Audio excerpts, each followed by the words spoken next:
How can a leadership team drive success? Hi, I'm Kayla Swanson, and I'm your host of the Profitable Salon Owner podcast. And please welcome back to the podcast, Lindsey Compton. What's up, Lindsey? How are you? Hello, Kayla. How's it going? So good. I was worried I was going to mess up your last name because Lindsey just got married a little over a month ago, and so her name just switched. And I've known her one way for so long, but it's really awesome. So congratulations, Lindsey, and so stoked for you. Thank you, Kayla. Yeah, formerly known as Lindsey Haney, now Lindsey Compton. Yeah, that's Yay. fun. Is it weird to like change your name like that? Is it weird to like just do you feel like is it flow off your mouth easily? It hasn't yet, but it does feel like a new era. Like I got a new vibe, a new energy, and it's saying goodbye to a past and hello Yeah. to a new future. So yeah, I love the name change. Yeah, wow, that's a good way to look at it. I love that. I remember because I was married before and I got divorced, and getting my name back to original was like, yeah, closing a chapter. Like I'm no longer that person. And I got to like kind of restart, even if it was going back to my original name. So anyway, enough about names. So Lindsey has owned her salon for 14 years. She also co-owns a med spa and in Austin, Minnesota. Austin, Minnesota. Nice. Sometimes so much going on in my brain. And I'm so stoked today because we are talking about leadership teams. So whether you are listening to this and you're like, I don't even know what a leadership team is, I don't know how it would benefit my salon, you have come to the right podcast because we're going to kind of lay it out for you and the benefits of having a leadership team. What are those guidelines and how to do it right? Because there is a lot of wrong ways to build your leadership team. So, Lindsey, as we're starting to get into this, I really want to distinguish between, as we were talking before this, the difference between a manager and a leadership team. So what are the main differences? Because they are different. Yeah, absolutely. So, a manager, well, like even going back, I think as a salon owner, we played all those roles to begin with, Yeah, no kidding. and it's really hard to let those go. And I've learned over my career, like I used to do all of those things myself, and I was exhausted, and I didn't always do them great, Yeah. and we often wear a badge of honor for how busy we are. Yeah. Um, and so I think when you bring it, a lot of mistake salon owners make is they bring in a manager and then they just dump all the things they don't want to do on a manager. Yeah. And Like, I don't enjoy this task. You take it. yeah, and I think there's no there's no book to go to say what is a salon manager, and we've all kind of had to just create that ourselves. Yeah.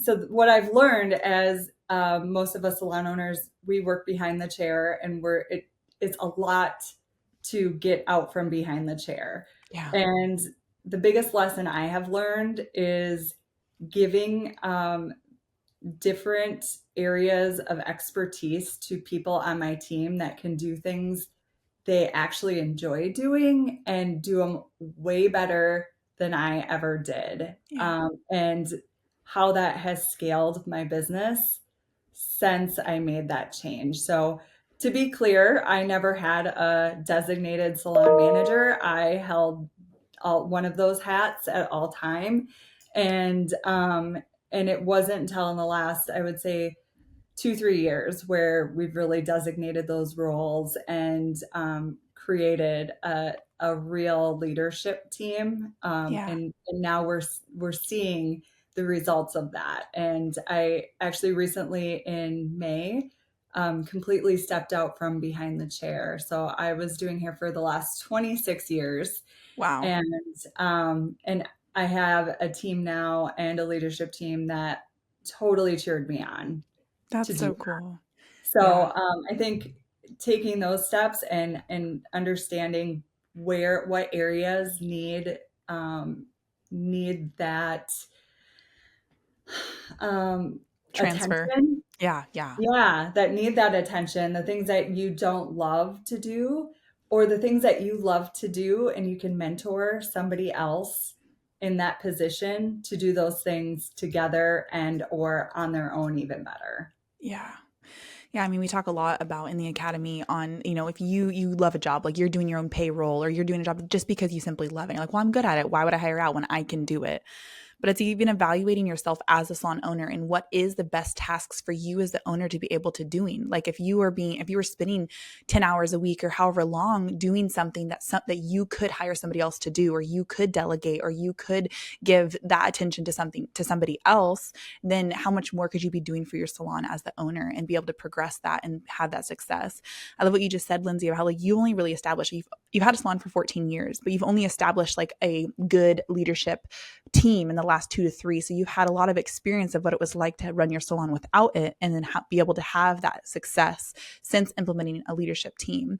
So if you're listening to this, I really, my hope and goal is that as we're talking about leadership teams and how to instill one and the benefits of it, and we've talked about leadership teams on the podcast before, because it is such an important part of getting out from behind the chair and getting and driving success in your salon, because realizing that there are people who can do things better. And I know, like you said, Lindsey, it's hard to let go of something, especially when you started with a employee, 2 employees, you started at such a small spot. It's hard to let those things go. So today we're going to talk about what kind of things you can let go and what kind of benefits you can have from building that leadership team. So before that, and I know we kind of touched on it a little bit. So a manager and a leader, what is the difference? I think a manager is somebody that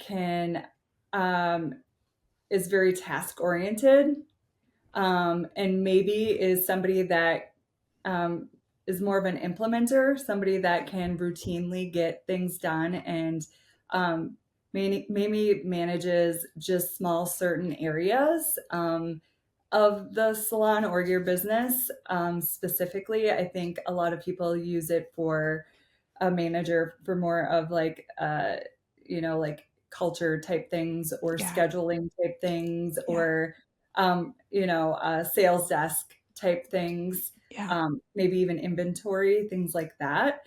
And I would say a leader is, in my company, I would say it's somebody who is already, I identified them as somebody who is already going above and beyond in their job.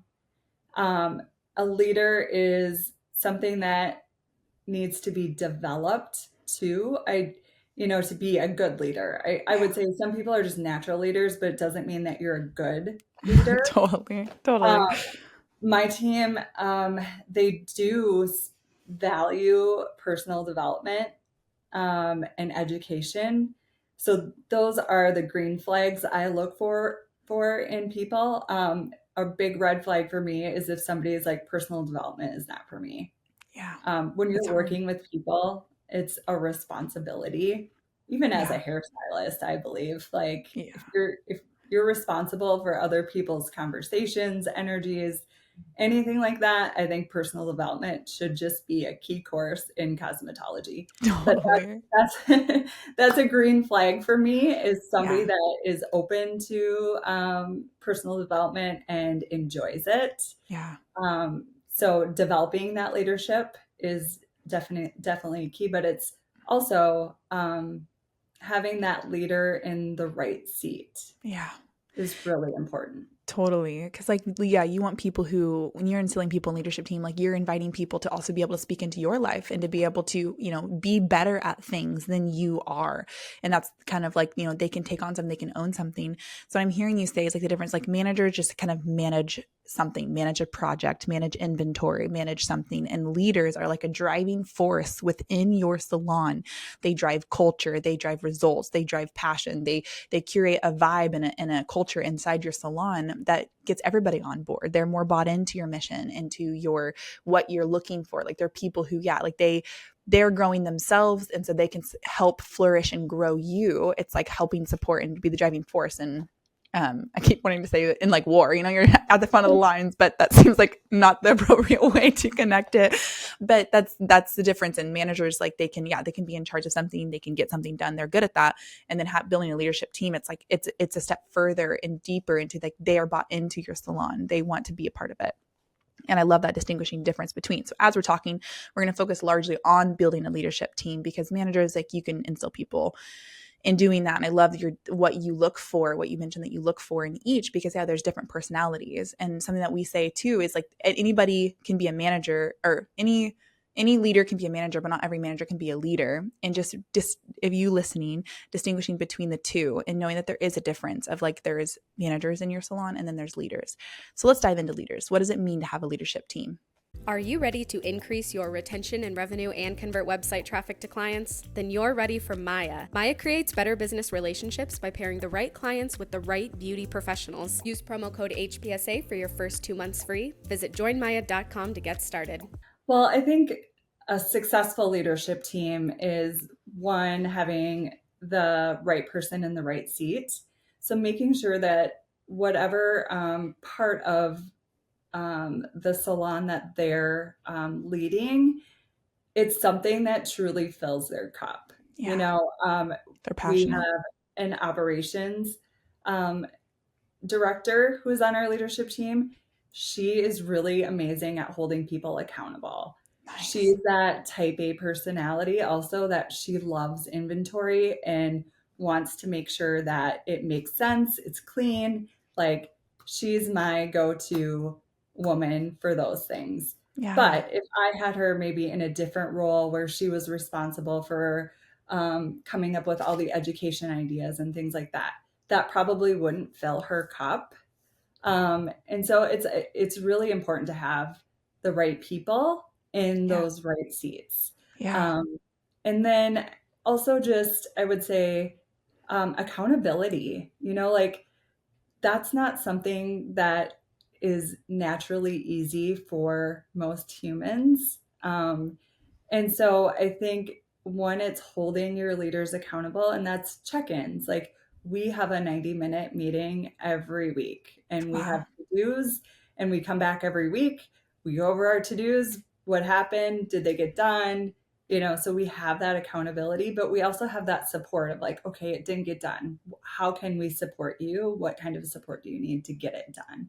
Wow. So, and on the other hand of that too, is the leaders are holding other people responsible too, Yeah. which isn't always easy, like people inside your salon, your Yeah. staff.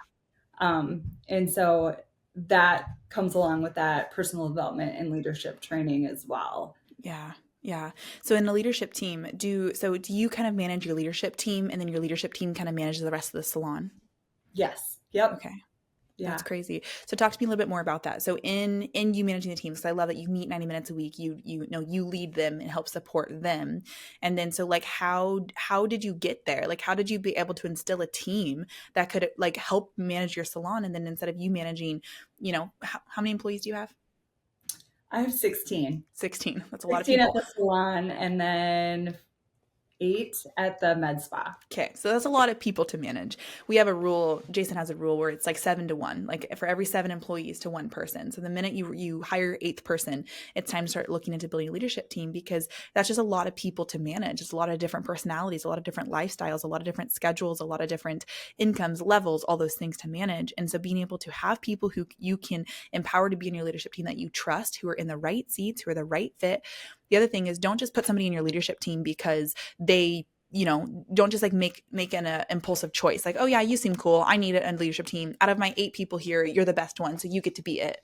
Having a criteria, having an intention, knowing what you're looking for in your leadership team. If you just go say, hey, you're a leader, and then just put them in that role and you don't have in your own mind a clear set understanding of what this person is going to support in, then that lack of understanding is going to then transfer to the person that you're instilling as your leader, and they're not going to be successful in it. And so even in there's putting them in the right seats for what they're good at, but also setting them up for success, that when you raise them up as a leader, do you set them up as a success? Do you have an open line of communication? How is your relationship with that person? Because those are really important parts of building somebody who is in that leadership role. Because if you have a respectful or a mutually respected relationship with your leaders, then they'll be able to have mutually respectful relationships with the rest of the people on the team.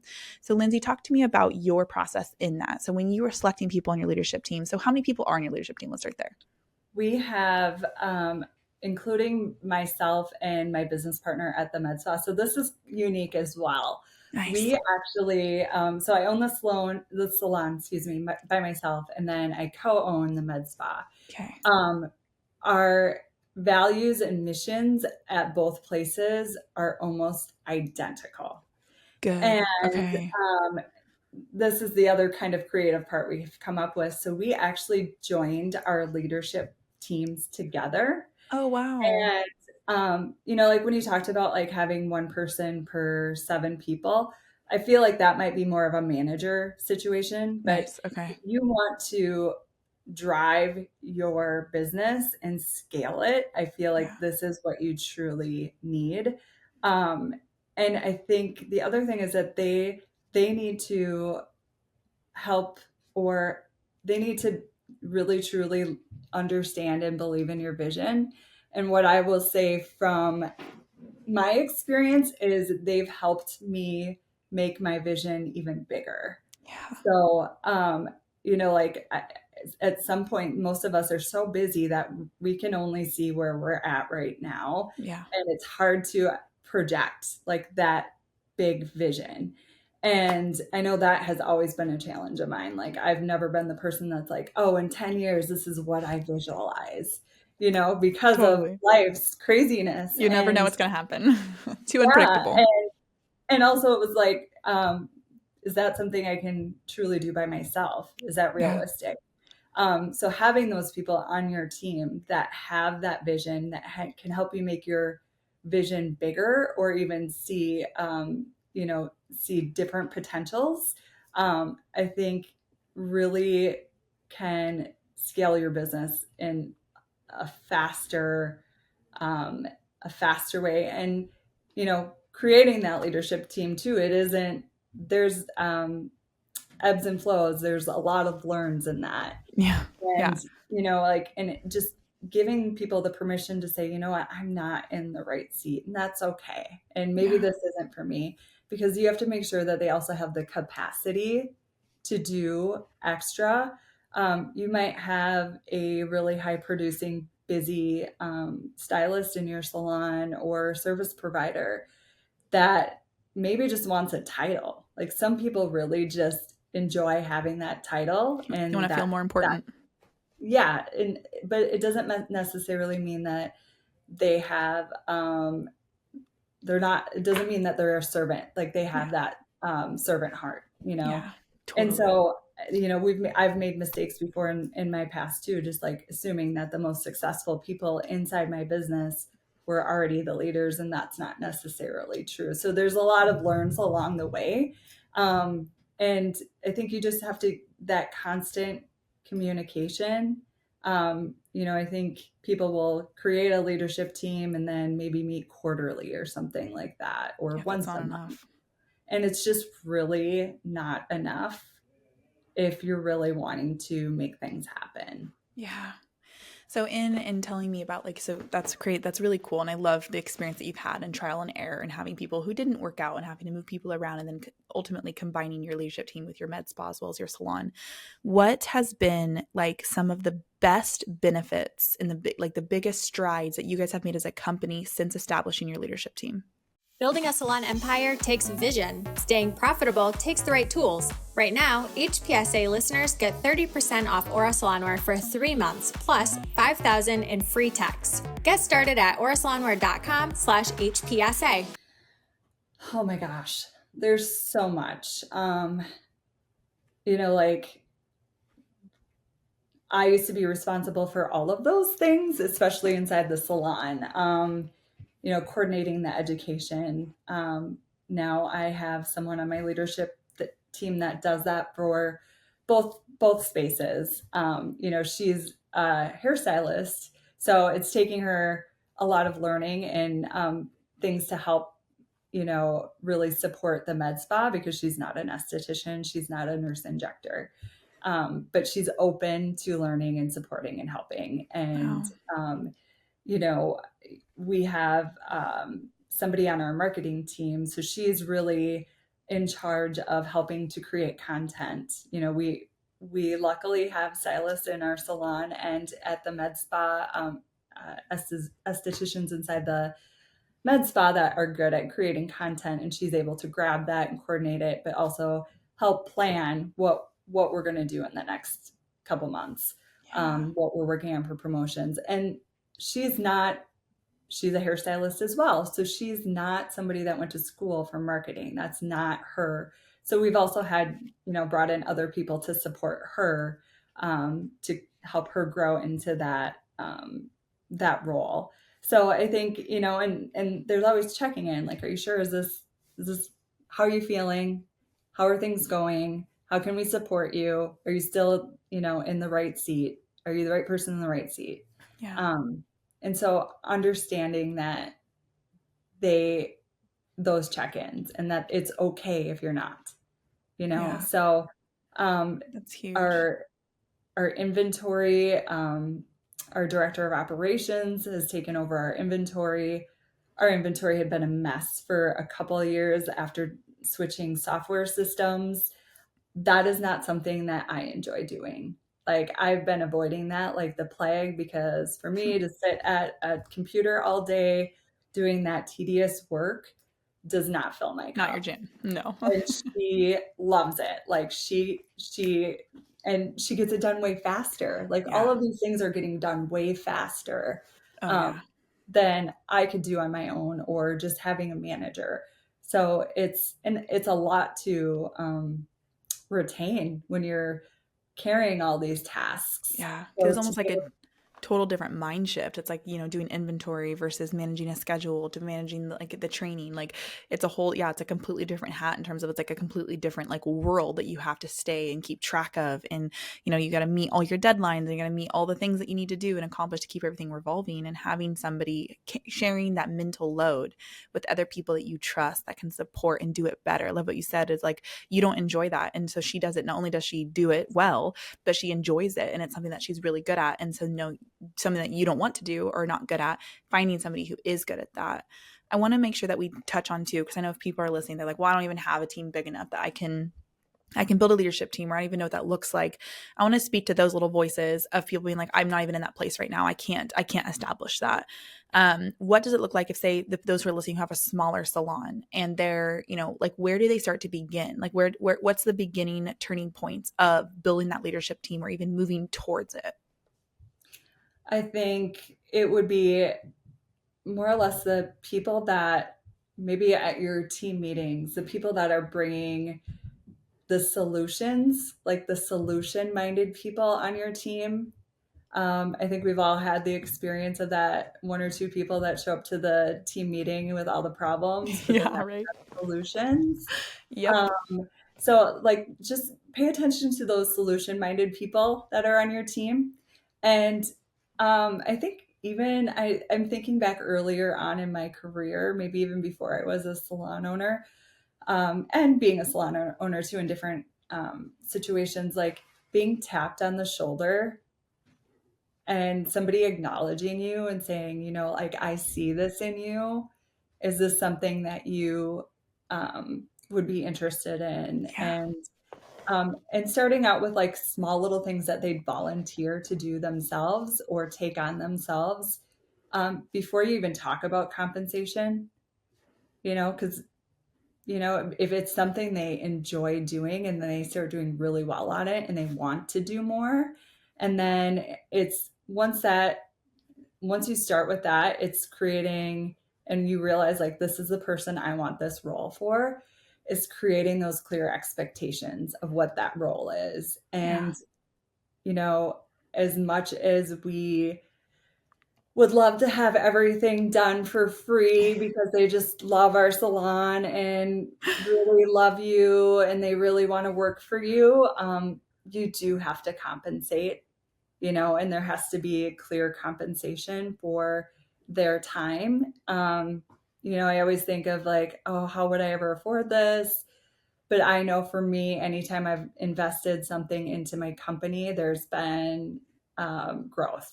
Yeah. And even just stepping away from the chair, there was that fear of what my income brought to the salon, Yeah. that revenue. So there's those fears, but that you have to think about the things that you've invested in the past that have paid off.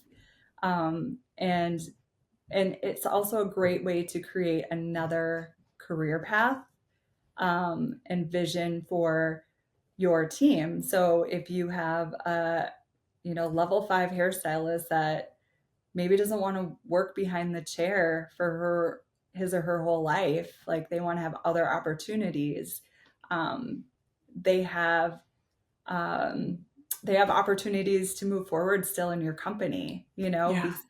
besides just working behind the chair. Yeah. Wow. I love that. So what I'm hearing you say is like if you're ready, you're listening to this and you're like, how do I even build my leadership team? It's like keeping an eye out for the people who, are making a big, like showing up to the meetings with more solutions or just, going the extra mile and already showing those signs. And if you're like, I can't think of a single person on my team, then maybe there's some other things to evaluate inside your salon. Like, how are your team meetings? Are there even spaces for people to offer suggestions or to bring solutions to the table? If nobody's suggesting anything, then are you allowing that space? Are you providing a space where they can feel like they can communicate and they can offer suggestions to you? I know we've had many salons owners who come in the academy and they're like, their team is, I don't want to say afraid of them, but they're just like quiet. Like they're not willing to bring anything up. And that's a culture that typically starts with the owner, especially if you're smaller, as you start to build and grow. And so if you have that, then start there. Start opening spaces to invite the people on your team to just be a part of your salon in a bigger way. Share your vision with them, get your mission statement, we have something called a code of honor where you build it with your team, and just building things where you unite your team as one unit to just operate together. And in that, you'll start to see the people start to shine in terms of, qualities that they have that outdo, I don't want to say outshine the rest, but like that align with what it would mean to have a leadership team. Then when you find those people that are just, they have the servant's heart, or, they are asking more questions and they're just more bought in. They're almost asking the questions because their brain is more interested in going further. Because I love what you said, Lindsey, is like not even the stylists inside of your salon or the service providers inside your salon. Maybe they don't want to, be behind the chair their whole life too. And there's more opportunities. And if people even knew that was a possibility, that was something that you were looking towards trying to grow in your salon, trying to build that leadership team, and then inviting them to be a part of that. So think of some ideas. If you're listening to this, think of some things that are on your plate that you could, like those little things that you could pass off and ask somebody to do, and start getting those moving. When you have some people in your mind, if you're thinking of anybody in your salon right now, like, you know what, I've noticed this with that person, or they have supported me in the past, or I had a project and they did this, and you have someone in mind, give them a couple more things and just be like, hey, would you be interested in supporting me with this? And giving them a supporting role in something that you're doing, and then working into because not that it's impossible to do if you actually, Lindsey, I'd love to know about this. Is, have you ever put somebody as a leader in your team and then I know it's an open space and they can say, hey, this isn't a good fit for me. What does it look like to have a leader and then just say, okay, this isn't a good fit for you? How do you then transition that? Ready to transform your business and improve your salon's profitability? With Lonza's 3-in-1 technology and intermixable shades, your hair color inventory is streamlined with limitless creativity behind the chair. Click the link below to unveil the secret to salon success. Yeah, and it has happened in the past, and I think it's starting with being open. Like, hey, if you're not in the right seat, it's also discussing that with your leadership team. Yeah. And, we actually have voted, like, is this person in the right seat? Do they have the capacity? Do they actually want to do it? Yeah. Do they have the knowledge to actually do that role? And, it can be like, do they have the capacity? Maybe they do. Do they have the knowledge? Do we know if they have the knowledge? Is it a desire? Is it something they truly want to do? And if at least if 2 of those 3 things don't line up, they're probably not a match. And that's okay. Maybe you can find another role for them. Maybe it's a switch. There could be 2 people on your leadership team that maybe don't feel like they're in the right spot, but they would thrive better in a different area. Yeah. And I would say too, you mentioned code of honor, and we have a code of honor as well. And the people that really truly believe in your code of honor and follow it, those are the people that should be on your leadership team as well. Like, they're the ones that are already holding people accountable. They're living by your code of honor. They believe in it. So if you have that in place, that can be a place to start. If you're acknowledging, you're seeing those people that, they show up when they say they're going to show up. They bring solutions to the table. They're open to, addressing situations or people when something's not right versus telling everybody else about it and dealing Yeah, direct. totally. So those are a great way to find your green flags. But just, it's not a disciplinary action it's not a fit. Um, it's something that I'm trying to. Totally. You find I you had need a to think thought about in it. my mind, and It's it was totally really fine. great. It just It's really good. Matthew can edit anything. So if you need a minute to think about, we're talking about, it's not a disciplinary action. It's yeah. it's more like, do you remember it, or do you want me to move past it? Because I can also, he can cut out the other half and I can ask you a different question. Yeah, we can. I keep thinking of a specific person in mind where, I was going to say also is like, it might not be the person that's been in your company the longest. It might be one of your younger staff that actually does have the capacity Yeah. to take on other roles and maybe has another source of income Yeah. as they're building a clientele, that don't overlook those people. I currently have a part-time sales desk, a soon-to-be stylist. She's in cosmetology school.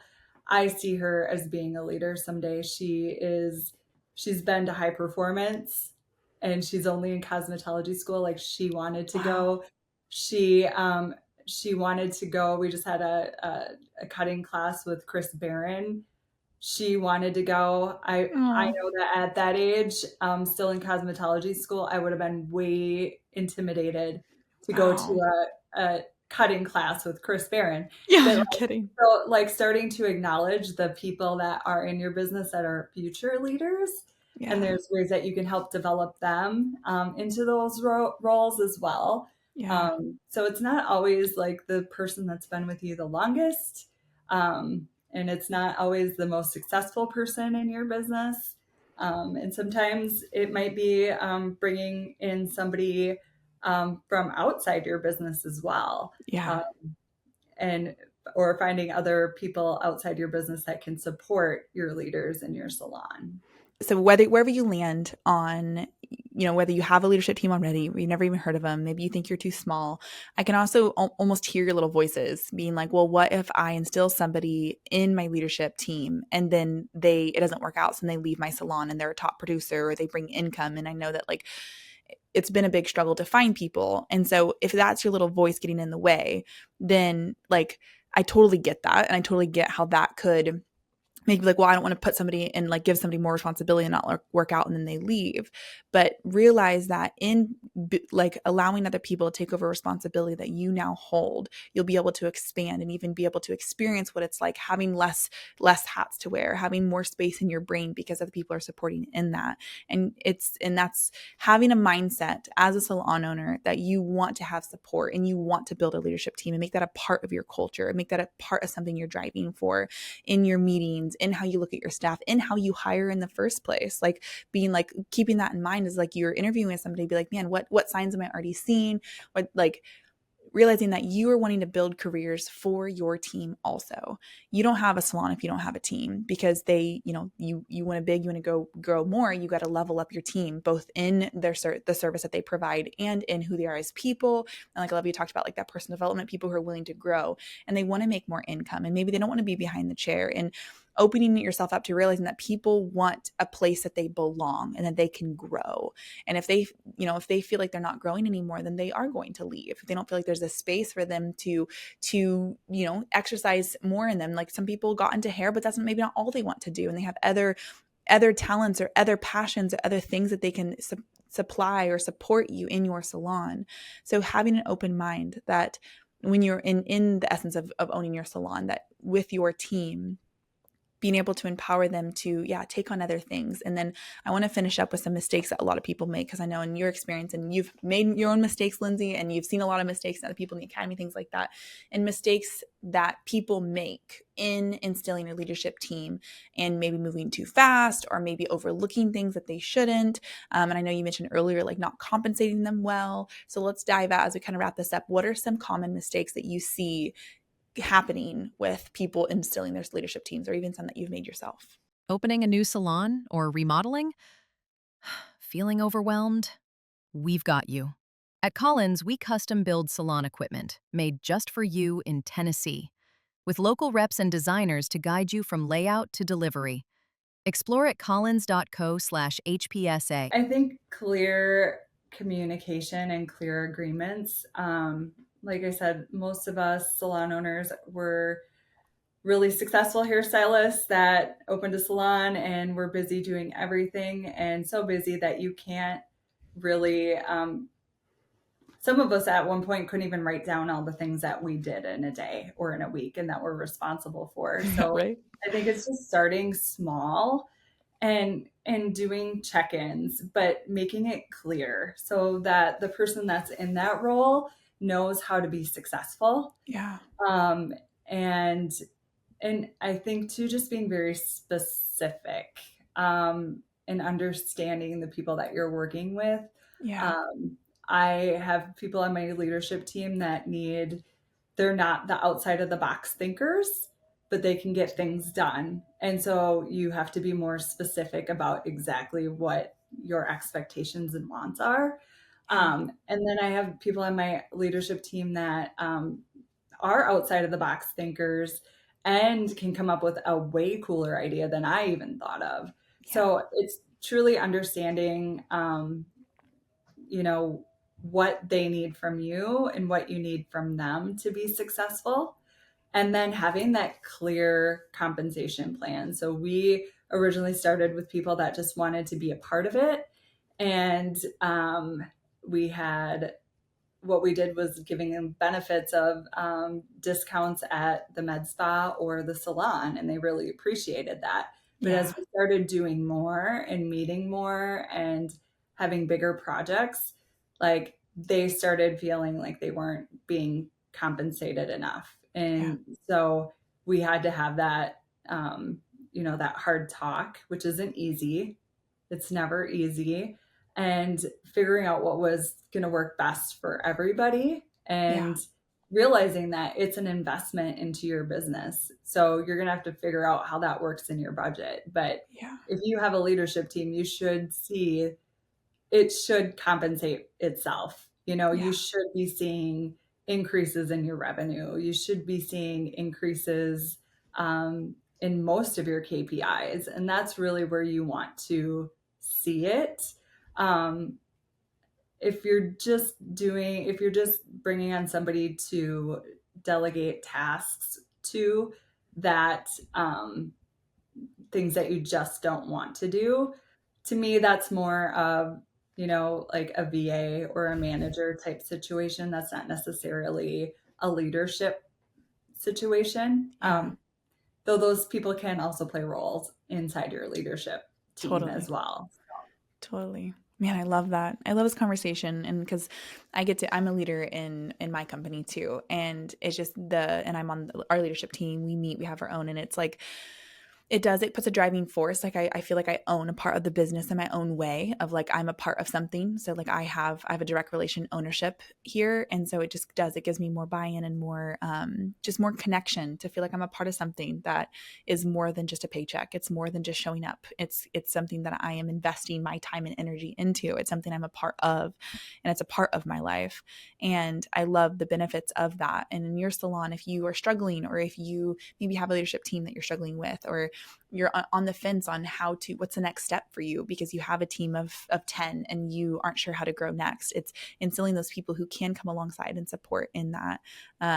It's always beneficial. And if you want support, if you want to surround yourself with hundreds of other salon owners who have instilled leadership teams, who have struggles and overcome them, or if you want support implementing a code of honor, or just having more questions about what it can look like for you to build your leadership team, or have that success coming from empowering other people to support you in your business, then I'll put a number in the description. You are always welcome to text us. If you have any questions, any follow-up questions to this podcast, or you just want to know more, it is our mission statement is elevate the world's perception of this salon and spa industry.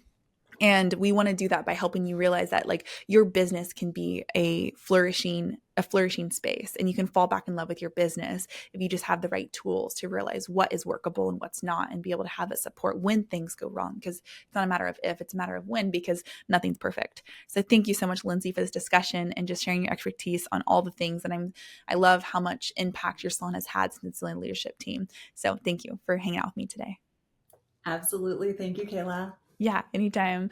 All right, you guys have a good rest of your day, and we'll see you next time on the Profitable Salon Owner Podcast. You've been listening to the Profitable Salon Owner Podcast. Be sure to like, subscribe, leave us a review, and check us out at profitablesalon.com for more episodes, content, and to help you turn your salon into the business you've always dreamt of.